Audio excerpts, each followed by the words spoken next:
우리가 이제까지 세상을 살아오면서 기쁜 일도 있지만은 기쁘지 않은 일들이 더 많았습니다.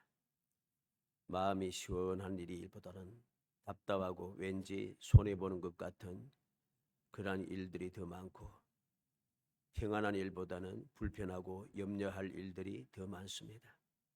그리고 감사할 일보다는 원망스러운 일들이 더 많고, 하여튼 마음이 혼란스럽고 생각이 복잡해집니다. 세상 사람이야 뭐 어쩔 수 없다 하지만은 우리 믿음의 사람들은 이런 일을 만날 때마다 이 세상을 살아가면서 하나님은 과연 계시는가? 왜 이렇게 힘들지?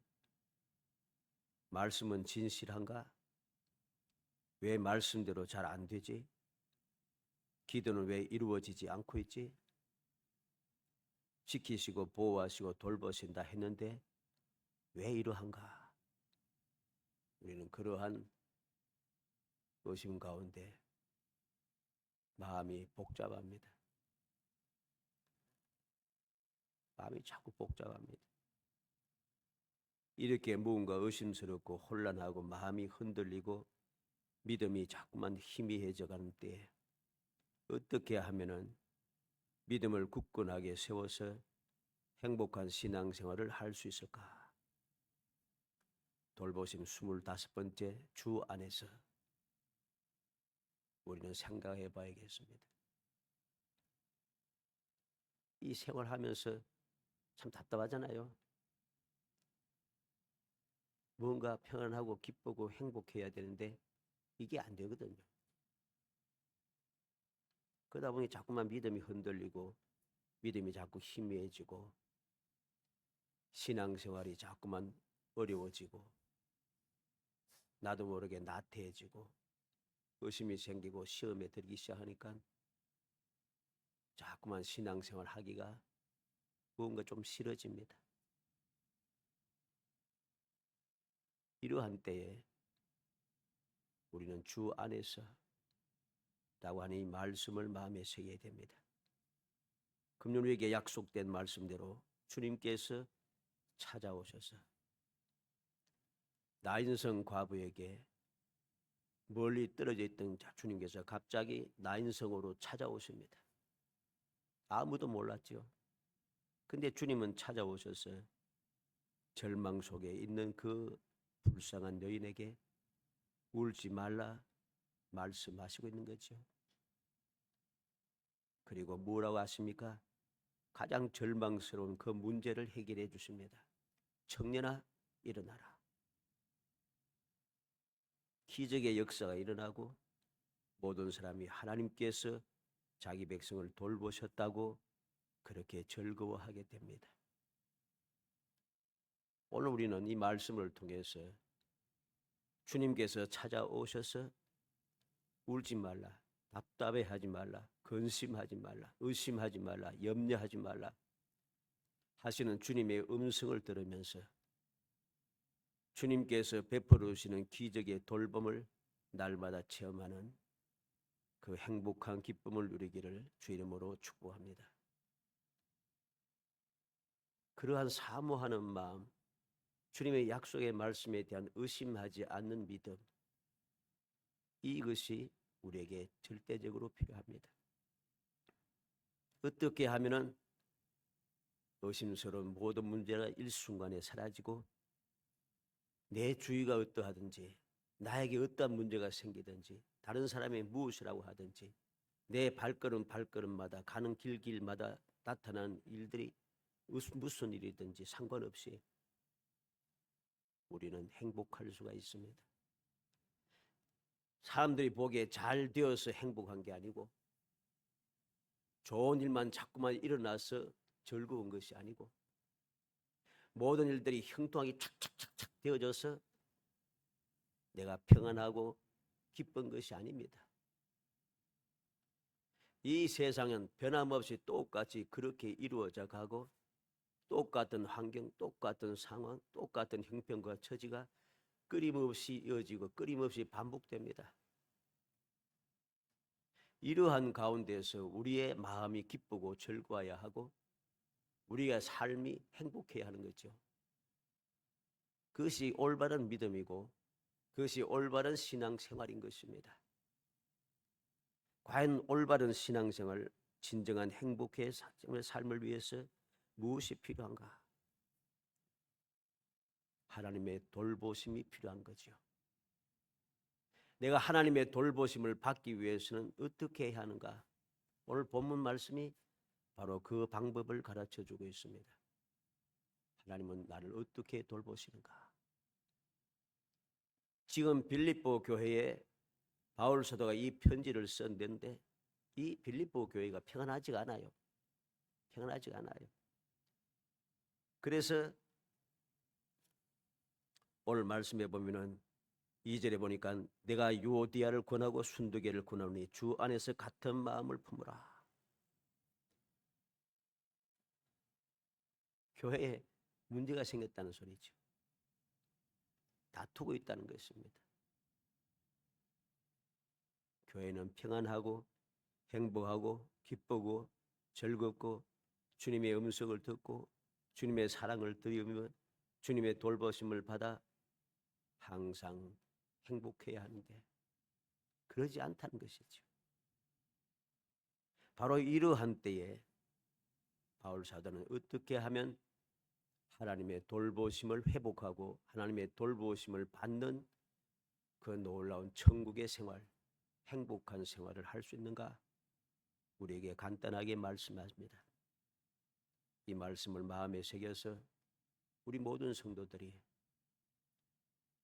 우리가 살아가는 이 세상은 항상 우리가 알고 있듯이 세월이 흐름을 흘러갈수록 주님이 오실 때가 가까우면 가까울수록 더욱 힘들어지게 되어 있어요. 사람들은 무슨 희망을 이야기하고 뭐 좋은 소리 합니다만은 그거 다 거짓말입니다. 한번 옛날 한번 살펴보세요. 옛날보다 지금 점점 좋아졌는가? 좋아지지 않아요. 왜? 사람들이 악해지는데 좋아질 리가 있습니까? 끊임없이 싸우고 다투고 서로 짓밟고 서로 해치려고 남 잘 되는 것도 보기 싫어하고 우리 사회가 그렇잖아요. 그런데 어떻게 행복하겠어요? 행복할 수가 없어요. 잘 되어질 수가 없게 돼 있어요. 그러면 이러한 때 어떻게 하면 우리는 행복하고 우리는 천국의 삶을 살 수 있는가? 그 사실을 우리가 이 말씀을 통해서 마음에 새겨둬야 됩니다. 왜? 우리는 거룩한 백성이기 때문이죠. 왜 거룩합니까? 세상 사람과는 다르다는 소리입니다. 달라서 거룩한 거죠. 세상은 그러할지라도 우리의 믿음의 사람들은 세상 사람과 다르기 때문에 우리는 세상 사람과 달리 천국이 되고 행복한 삶이 되는 것입니다. 어떻게 하면 이 돌보심을 우리가 날마다 체험하며 기적의 삶을 살아갈 수 있을까? 첫째로 주 안에서 항상 기뻐하라 합니다. 4절에 주 안에서 항상 기뻐하라. 내가 다시 말하노니 기뻐하라 합니다. 내가 주님의 돌보심을 받는 천국의 삶, 행복한 삶을 살기 위해서는 항상 주 안에서 기뻐해야 합니다. 주를 떠나서 세상에서 사람들 속에서 사람들과 함께 하면서 기쁘고 즐거울 수가 없는 거예요. 주 안에서 우리는 항상 기뻐할 수 있습니다. 주 밖에서는 기뻐할 수가 없어요. 왜? 기쁜 일이 없는데 무슨 기쁘겠어요? 그러나 주님 안에서는 왜 기쁘고 행복한가? 주님께서는 전지전능하신 분, 아니 계신 곳이 없는 분, 모든 것을 알고 계시고 우리를 돕기 위해서 오신 분, 우리의 생명의 더 풍성함을 위해서 오신 분, 우리를 죄에서 구속하기 위해서 오신 분, 우리의 죄를 사하여 주시고 하나님의 자녀 되게 하기 위해서 오신 분, 세상 끝날까지 항상 함께 하셔서 주님의 평안과 주님의 기쁨과 주님의 즐거움과 주님의 약속을 누리게 하시겠다고 약속하신 분, 그 주님 안에서 우리는 비로소 기쁠 수가 있는 겁니다. 세상에서 기쁨을 찾아봐야 기쁠 일이 별로 없어요. 금방 기뻤는데 기뻤던 것이 어느 순간 슬픔이 되고 괴로움이 되고 그것이 내게 고통이 되고 여러 가지 문제가 끊임없이 발생하는 것이 세상입니다. 그러나 우리가 주 안에 있을 때 주님의 기쁨이 우리를 주장하게 되는 것이죠. 주 안에서 기뻐하라고 하는 이 말은 주 안에서 기쁨을 항상 찾으라는 소리입니다. 어디에서 기쁨을 찾는가? 주님 안에서 찾아야 합니다. 왜? 주님 안에는 무엇이 있습니까? 앞서 말씀드린 대로 주님께서 이 땅에 오신 것은 우리를 구원하고 우리와 함께하기 위해서, 임마누엘, 우리와 함께하기 위해서, 예수, 우리의 죄를 속하기 위해서, 내가 이 땅에 온 것을 생명을 주고 더 풍성하게 주르기 위해서. 주님 말씀했잖아요. 내가 너희를 세상의 고와 같이 버려두지 않겠다고 하시고, 내가 너희에게 평안을 주노니 약속하시고, 내 이름으로 기도하면 무엇이든지 응답해 주겠다 하시고, 세상 끝날까지 함께 하시겠다 약속하시면서 우리에게 이 평안을 누리라고 평안할지어다 축복하고 계시는 것이죠. 그러니 모든 기쁨이 있는 주님 안에서 기쁨을 찾아야지 기쁨이 있는 것이지, 기쁨이 없는 세상에서 기쁨을 찾으려고 하니까 기뻐할 수가 없는 것입니다. 세상에 기쁨이 없다고 사람들이 그렇게 또 주장합니다마는 한번 곰곰이 정말 지혜롭게 잘 살펴보세요. 세상에 기쁨이 있는 것, 기쁨 없어요. 내가 무엇인가 계획을 세우고 계획을 다 이루었다 생각해서 기쁜데 기쁨이 오러 갑니까? 안 갑니다. 왜? 나보다 더 큰 것을 이루고 나보다 더 큰 계획을 세우고 이루는 사람들이 주위에 부지기수예요. 기쁠 수가 없는 거죠. 기쁨은 한순간이라 끊임없이 사라집니다. 그러나 주님 안에는 기쁨만 있습니다. 그러니 기쁨이 있는 주님 안에 있을 때 우리는 기쁨을 누릴 수 있는 것이죠. 그리고 주 안에서 기뻐하라는 말은 주님으로 항상 기뻐하고 만족하라는 뜻이죠. 우리는 이러한 권고를 들을 때 어려운 상황에서 어떻게 기뻐할 수 있느냐? 기뻐할 일이 없는데 어떻게 기쁘냐? 그렇게 말하고 있습니다. 그러니 이렇게 주장하는 사람들은 주님의 약속의 말씀, 주님에 대한 믿음이 없는 것입니다. 주님께서 약속하셨고 주님께서 우리에게 이 은혜를 주시겠다고 약속하시며 함께 하시겠다 하시는데 왜 우리는 그것이 이루어질 수 없다고 자꾸만 생각하고 지금 내 생활이 기쁘지 않고 내 문제가 가득 차 있고 여러 가지 답답한 일들이 끊임없이 일어나고 있는데 무엇이 기쁘다고 주 안에서 기뻐할 수가 있느냐? 이게 어떻게 믿음이라 할 수 있습니까?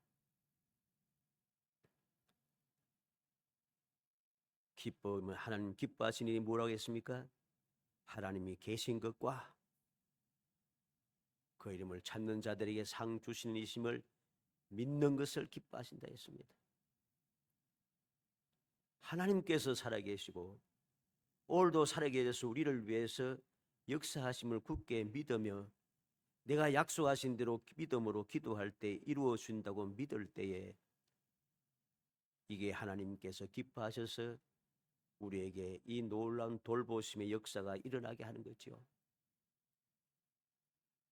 현실을 바라보고 주위를 살피면서 아무리 생각해도 주 안에서 아무리 기뻐하려고 해도 기뻐할 수가 없어. 문제를 해결해 줘야지 기쁘지.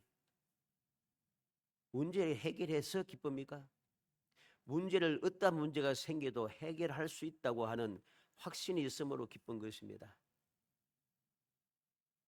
문제가 해결되지 않으면 기쁠 수가 없잖아요. 문제만 해결한 것에만 기쁨을 초점을 맞추면은 그게 초점을 맞추는 것이 아니라 믿음에 초점을 맞추어 어떠한 문제가 생겨도 전지전능하신 주님께서 얼마든지 어느 순간이든지 즉각적으로 해결해 주신다고 하는 이 믿음, 이게 나를 기쁘게 하는 겁니다. 이게 내게 소망을 주고 이것이 나를 행복하게 하고 이러한 약속의 말씀을 믿음으로 이 세상이 천국이 되는 것이죠. 천국이 되는 것이죠. 우리는 분명히 깨달아야 됩니다. 우리의 초점을 어디에 맞춰야 되는가? 문제 해결에 초점을 맞춘 게 아니고 주님께 초점을 맞춰야 됩니다. 어떠한 문제든지 주님께서 다 능히 확실하게 해결하신다. 그 능히 해결하시는 권능을 가지고 계시다. 이 믿음에 초점을 맞춰두면 세상을 살아가면서 어떠한 환경, 어떠한 그 형편에 처하든지 어떠한 상황에 놓이든지 두렵지 않다는 것이죠. 왜? 해결할 수 있으니까. 바울 사도는 로마의 감옥에 투옥되어 있는 상황에서 이렇게 기뻐하다고 그렇게 끊임없이 이야기하고 있습니다. 오늘 빌립보서도 마찬가지죠. 그래서 이 옥중서신이죠. 감옥에서 쓴 편지라는 소리입니다. 감옥에 있으면서 쓴 편지들, 옥중서신들 쭉 보면은 기뻐하고 감사하고 찬송하고 즐거워하고 소망 중에 즐거워하고 하는 말씀이 가득 차 있어요. 다른 어떠한 서신보다도 더 많은 감사와 기쁨과 즐거움이 가득 차 있어요. 왜 그럴까요? 내가 있는 환경과 상황은 아무 상관없다는 거죠. 주님께서 함께하기 때문에, 내가 주 안에 있기 때문에 기쁘고 즐겁다는 것입니다. 그는 어떻게 해서 그러한 기쁨을, 그러한 믿음을 가질 수 있었습니까? 항상 기뻐할 수 있었던 이유는 예수님 때문이죠. 우리가 알듯이 이 바울 사도는 처음에는 예수를 믿지 않고 예수 믿는 사람들 해치고 죽이는 데 앞장서는 사람이었습니다. 그렇게 그는 예수 믿는 사람을 잡아 가두기 위하여서 다메섹을 향하여 가다가 주님을 만난 것이죠. 주님께서 찾아오십니다. 주님께서 깨닫게 해주시고 주님께서 그에게 충성되게 여겨 일꾼을 삼아 주었습니다. 그것을 생각하면 할수록 너무 기쁜 거죠. 내가 지금 예수님 때문에 이 고통을 당하고 감옥에 갇혀 있고 말씀 죽을 수밖에 없는 상황이지만 그래도 기쁜 이유가 무엇입니까? 죄 없는 사람을 죽이고 해치는 데 앞장섰던 내가 주님을 만나서 이렇게 복음을 전하고 주님 때문에 이러한 어려움을 당하여 주님처럼 십자가에 달려 돌아가신 주님 부활하시고 성천하셔서 영광의 보좌편에 계셨지 나도 주님 계신 그곳을 향하여 갈 수 있는 소망이 있으니 기쁜 것입니다. 스데반이 돌에 맞아 죽으면서 왜 돌을 던지는 사람을 향하여서 저희들의 죄를 사하여 달라고 기도하며 얼굴이 천사의 얼굴 같은 모양으로 변할 수 있었습니까? 주님 안에 있었기 때문입니다. 주 안에서 항상 기뻐할 수 있는 이유가 무엇입니까? 우리가 주 안에서 죄 사함을 받고 주 안에서 하나님의 자녀가 되고 주 안에서 모든 복을 받을 수 있게 되고 주 안에서 보호를 받기 때문입니다. 하박국 3장 17절로 18절에 비록 무화과 나무가 무성하지 못하며 포도나무에 열매가 없으며 감람나무에 소출이 없으며 밭에 먹을 것이 없으며 우리의 양이 없으며 외양간에 소가 없을지라도 나는 여호와로 말미암아 즐거워하며 나의 구원의 하나님으로 말미암아 기뻐하리로다. 하박국 선지자는 암담한 시절이었습니다. 암담한 시절인데 아무것도 없어요. 너무 막막하고 절망적인 순간인데도 그는 기뻐하고 즐거워한다고 합니다. 왜 기쁘고 즐겁습니까? 아무것도 없는데 왜 기쁘고 즐거워요? 여호와 때문에, 여호와로 말미암아 나의 구원의 하나님으로 말미암아 나는 기쁘다는 것입니다. 누가복음 2장 10절에 천사가 이르되 무수하지 말라 보라 내가 온 백성에 미칠 큰 기쁨의 좋은 소식을 너희에게 전하노라. 주님께서 이 세상에 오시는 그 소식은 모든 사람들에게 기쁨을 주는 좋은 소식이었습니다. 그 주님께서 이 땅에 오셔서 우리에게 기뻐하라 하시고 평안을 주시고 영원한 복을 약속하셨으니 우리는 주님 안에서 기쁨을 찾아야 하는 겁니다. 두 번째로 너희 관용을 모든 사람에게 알게 하라 합니다. 5절에 너희 관용을 모든 사람에게 알게 하라 주께서 가까우시니라. 이 관용이라고 하는 말은 내가 손해보거나 손해나 역경을 그 어려운 일을 당해도 흔들리지 말고 넘어지지 말고 평안한 마음을 유지하라는 것입니다. 또는 당연한 권리이지만 권리를 내가 포기하는 것입니다. 다른 사람에게 너그럽게 대해준다는 소리죠. 이것을 어떻게 해야 됩니까? 관용을 모든 사람에게 알게 하려 했습니다. 이러한 관용을 어떠한 특정한 사람에게, 내가 좋아하는 사람에게, 나와 관계 있는 사람, 내가 가까운 사람에게만 그렇게 관용을 나타내는 것이 아니라 모든 사람이 알게 해야 한다는 거죠. 내 관용을 모든 사람에게 알게 하라. 내가 권리가 있지만 권리를 양보하고, 내가 아무리 손해를 보고 어려움을 당해도 억울해하지 않고 화내지 않고 싸우지 아니하고 주님을 생각하며 주님 안에서 내가 끝까지 인내해 가는 것. 이게 바로 관용입니다.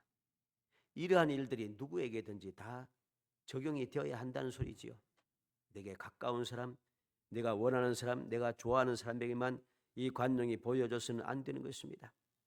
마태복음 5장 39절로 42절에 나는 너에게 이르노니 악한 자를 대적하지 말라. 누구든지 내 오른편 뺨을 치거든 왼편도 돌려대며 너를 고발하는 하여 속옷을 가지고자 하는 자에게 그도까지 같이 있게 하며 누구든지 너로 억지로 오리를 가게 하거든 그 사람과 심리를 동행하고 내게 구하는 자에게 주며 묻고자 하는 자에게 거절하지 말라. 44절에는 난 너에게 이르노니 너희 원수를 사랑하며 너희를 핍박하는 자를 위하여 기도하라. 주님께서 관용을 베풀라고 말씀하십니다. 관용을 베풀라 했습니다. 이것이 내게 가까운 사람이 아니라 원수에게, 나를 대적하는 자에게, 내 뺨을 치는 자에게, 내 것을 빼앗아 가고자 하는 자에게, 나에게 억지로 나를 끌고 가는 자에게 바로 이 관용을 베풀라고 하는 것이죠. 그럼 왜 우리는 관용을 베풀어야 되겠습니까? 하나님께서 우리에게 관용을 베풀어 주셨기 때문입니다. 이사야 42장 3절에 사강 갈대를 꺾지 아니하시며 꺼져가는 등불을 끄지 아니하시고 진실로 정의를 시행할 것이며 하나님께서는 상한 갈대도 꺾지 않고 꺼져가는 등불도 끄지 않으시다. 주님께서 공의로만 세상을 주장하셨다면 올라 나는 구원받을 방법이 없는 거예요. 이방인이었잖아요. 우리는 이방인이었죠. 그런데 하나님께서 우리에게 관용을 베푸셔서 우리 죄를 감당하시고 우리 죄를 사하시고 속량하여 하나님의 자녀, 하나님의 복된 자녀가 되게 하기 위해서 독생자를 보내주셨잖아요. 관용을 베풀어 주신 것이죠. 로마서 9장 22절에 만일 하나님이 그의 진노를 보이시고 그의 능력을 알게 하고자 하사 멸하기를 준비된 진노의 그릇을 오래 참으심으로 관용하시고 그랬습니다. 하나님께서 우리에게 관용해 주셨다는 것이죠. 그래서 우리는 그 관용하심은 드디어 우리는 구원을 받아 하나님의 자녀가 되는 놀라운 복을 받게 되었습니다. 하나님의 돌보심을 받는 축복의 사람이 될 수 있었습니다. 그러므로 우리는 이 관용을 모든 사람에게 보여주어야 한다는 소리죠. 마지막 세 번째로 아무것도 염려하지 말라 합니다. 6절에 아무것도 염려하지 말고 그랬습니다. 아무것도 염려하지 말고라고 하는 이 말은 염려를 그만두라는 소리죠. 주님께서 이 땅에 오신 것은 우리들의 염려와 근심의 짐을 다 담당해 주시기 위해서 오셨습니다. 그러므로 우리는 우리의 염려와 근심, 걱정 모든 문제들을 멈추고 이제부터 중단하고 나의 근심과 걱정과 염려의 모든 문제를 주님께 맡겨둬야 하는 것이죠. 이게 믿음인 것입니다. 그래서 마태복음 6장 25절에 그러므로 내가 너에게 이르노니 목숨을 위하여 무엇을 먹을까 무엇을 마실까 몸을 위하여 무엇을 입을까 염려하지 말라. 목숨이 음식보다 중하지 아니하며 몸의 의복보다 중하지 아니하냐. 마태 11장 28절에 수고하고 무거운 짐 자들아 다 내게로 오는 내가 너희를 쉬게 하리라고 주님께서 약속해 주었습니다. 신학자들이 초대교회 성도들의 삶을 기록한 그 기록물들을 살피다가 같은 명칭을 가진 사람들의 이름이 참 많이 나타났습니다. 그걸 보고 놀랍니다. 디테오스 짠, 디테오스 폴, 디테오스 바나바, 디테오스라고 하는 말이 계속 붙어가는 사람의 이름이 쭉 연결됩니다. 디테오스가 뭐냐가 염려하지 않는다는 것이죠. 염려하지 않는 사람, 이런 뜻입니다. 염려하지 않는 사람, 아무것도 염려하지 말라. 하나님의 말씀을 믿고 그 말씀대로 모든 염려를 던져버리고 염려를 하지 않는 사람, 그 사람들이 바로 올바른 성도이고 올바른 믿음을 가진 사람이고 올바른 신앙생활을 하는 사람들인 것이죠. 그들이 염려하지 않는 이유가 무엇입니까? 하나님의 돌보심을 믿기 때문입니다. 우리도 염려하지 않는 사람이 되어야 합니다. 염려하지 않는 사람이 되기 위해서는 무엇이 필요하겠습니까? 오늘 본문 말씀에 보면 6절 말씀 하반절에 다만 모든 일에 기도와 간구로 너희 구할 것을 감사함으로 하나님께 아뢰라. 모든 일에 하나님께 감사 기도하라는 소리죠. 모든 일에. 왜 우리는 모든 일을 기도해야 합니까? 마태 7장 7절로 8절에 구하라 그러면 너희에게 주실 것이요 찾으라 그러면 찾을 것이요 문을 두드리라 그리하면 너희에게 열릴 것이니 구하는 이마다 얻을 것이요 찾는 이가 찾을 것이요 두드리는 이에게 열릴 것이니라. 예레미야 33장 3절에도 너는 내게 부르짖으라 내가 내게 응답하겠고 내가 알지 못하는 크고 비밀한 일을 내게 보이리라. 하나님께서는 택한 백성들에게 기도하라 하십니다. 내게 기도하라 하십니다. 내게 기도하라 하십니다. 왜? 기도하고 주님께 맡기면 하나님께서 해결해 주실 것이니까 모든 염려를 다 던져버리고 주님께 맡겨버리고 염려하지 말고 하나님 앞에 기도하라는 것이죠. 염려와 근심이 생긴다면 기도하라고 하는 신호인 것입니다. 혼란과 고통과 모든 근심거리가 생겨서 우리를 힘들게 하고 나를 두렵게 한다면 우리가 세상으로 기울어져 하나님과 멀어질 때인 것입니다. 그래서 하나님께서 나에게 경고를 베푸시며 우리를 부르시는 사랑의 신호인 것을 깨달아야 됩니다. 우리를 사랑하셔서 독생자 예수 그리스도를 이 땅에 보내시고 십자가로 구원의 길을 허락하신 하나님의 사랑의 능력은 우리를 근심의 산슬에서 메어 있도록 버려두지 않습니다. 아들을 보내신 이유가 무엇입니까? 이 모든 염려에서 나를 벗어나게 하기 위해서입니다. 그래서 우리는 이를 위하여 주님의 약속을 믿고 기도하는 사람이 되어야 됩니다. 로마서 8장 32절에 자기 아들을 아끼지 아니하고 우리 모든 사람을 위하여 내어주시니가 어찌 그 아들과 함께 모든 것을 우리에게 은사로 주지 아니하시겠느냐? 아들도 아끼지 않고 우리를 위해서 주셨는데 다른 것은 말할 필요는 없다는 것입니다. 독생자 예수 그리스도도 나를 구원하기 위해서 내 죄를 사하기 위해서 세상에 보내어서 희생하셨는데 그렇게 값주고 사신 우리 귀한 우리의 믿음의 사람들을 하나님께서 그들 위해서 다른 것 주시는 거 아깝지 않아요. 아무것도 아니에요. 사람의 목숨보다 더 귀한 것은 없잖아요. 예수님보다 더 소중한 것은 없잖아요. 그런데 그 소중하신 예수님을 나를 위해서 희생시켜 주신 하나님께서 다른 것을 주지 않을까 염려하고 있다는 것은 우리의 믿음이 잘못되었다는 뜻입니다. 이렇게 왜 기도하라 하십니까? 7절에 보면 그리하면 모든 지각에 뛰어난 하나님의 평강이 그리스도 예수 안에서 너희 마음과 생각을 지키시리라. 모든 지각에 뛰어난 하나님의 평강이 우리의 마음과 생각을 지켜주기 때문이라 했습니다. 우리가 아무것도 염려하지 않고 하나님 앞에 간구하는 이유가 바로 여기에 있습니다. 염려하지 않는 이유가 여기에 있습니다.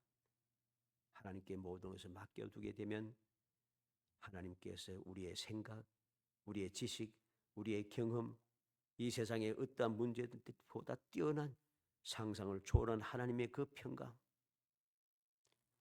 세상으로서는 도저히 이해할 수 없는 평강이 우리의 마음과 생각을 단단하게 지켜주십니다. 우리는 이 사실을 믿음으로 행해야 됩니다.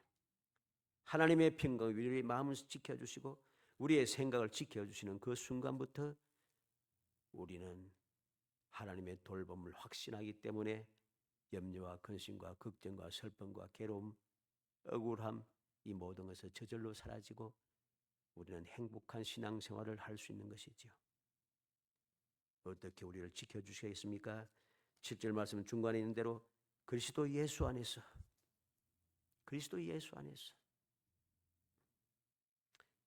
신명기 32장 10절에 여호와께서 그를 황무지에서 짐승이 부르짖는 광야에서 만나시고 호위하시며 보호하시며 자기의 눈동자 같이 지키셨도다 하십니다. 이사야 26장 3절에 주께서 심지가 견고한 자를 평강하도록 지키시리니 이는 그가 주를 신뢰함이니이다. 누구를 평강으로 지켜주십니까? 주님의 인도를 받는 사람들, 황무지 짐승이 부르짖는 광야, 그러한 곳에 있을지라도 주님의 인도를 받는, 주님의 인도를 따르는 사람들에게 하나님께서 그들을 만나 주시고 호위해 주시고 보호해 주시고 눈동자같이 지켜주심으로 모든 문제를 해결해 주시는 것이죠. 우리의 믿음의 심지가 견고하면 견고할수록 우리의 마음은 평강하고 평강하게 우리를 지켜주시는 그 놀라운 기적을 우리는 누리며 살아갈 수 있습니다. 살아가는 성도 여러분, 험한 세상 살아가며 그 모든 일을 바라보면서 세상 사람들과 같은 생각을 가지고 같은 마음을 가지고 같은 말과 행동을 하며 그렇게 살아가서는 안 됩니다. 우리는 하나님의 자녀요. 우리는 하나님의 약속된 천국 백성이고 주님께서 약속한 영원한 복을 누릴 수밖에 없는 존귀한 존재입니다. 하나님께서 독생자 예수 그리스도도 나를 위해서 희생하실 정도로 우리는 귀한 존재입니다.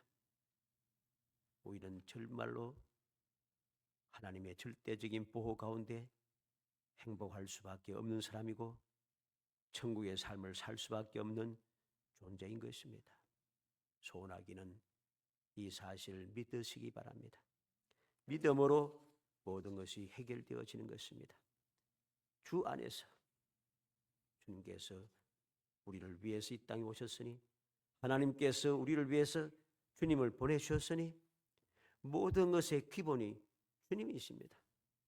그 주님 안에서 여러분들의 믿음의 생활, 여러분의 믿음의 초점, 생활의 중심, 그것이 주님 안에서 이루어져서 주님 안에서 이루어지는 그 천국의 삶, 주님 안에서 이루어지는 그 행복함, 주님 안에서 이루어지는 어떠한 가운데서 형통하게 돌보심을 받을 수 있는 그 기쁨과 즐거움이 넘쳐나는 정말 복된 성도이 되시기를 주의 이름으로 축복합니다. 은혜 감사합니다. 사랑하여 주셔서 택하여 주시고 택한 저희들 하여금 주님의 돌보심을 받으며 살아갈 수 있는 왜 천국의 시민이 되고 행복한 사람이 될 수 있게 은혜 주심을 감사합니다. 믿음을 주옵소서. 주님께서 나에게 이 놀라운 복을 주시기 위하여 독생자를 아낌없이 보내시고 희생하신 그 사랑을 의심하지 않고 굳게 믿으며 어떠한 상황에도 나를 위해서 이 땅에 오신 주님을 바라보며 주님을 의지하고 주님 안에서 날마다 기쁨의 삶을 살아가고 행복한 천국의 삶을 살아갈 수 있도록 은혜를 베풀어 주옵소서. 우리의 삶이 주님 안에서 끊임없는 기적의 역사가 일어나는 즐거움을 누릴 수 있도록 복 내려 주옵소서. 예수님의 이름으로 기도합나이다. 아멘.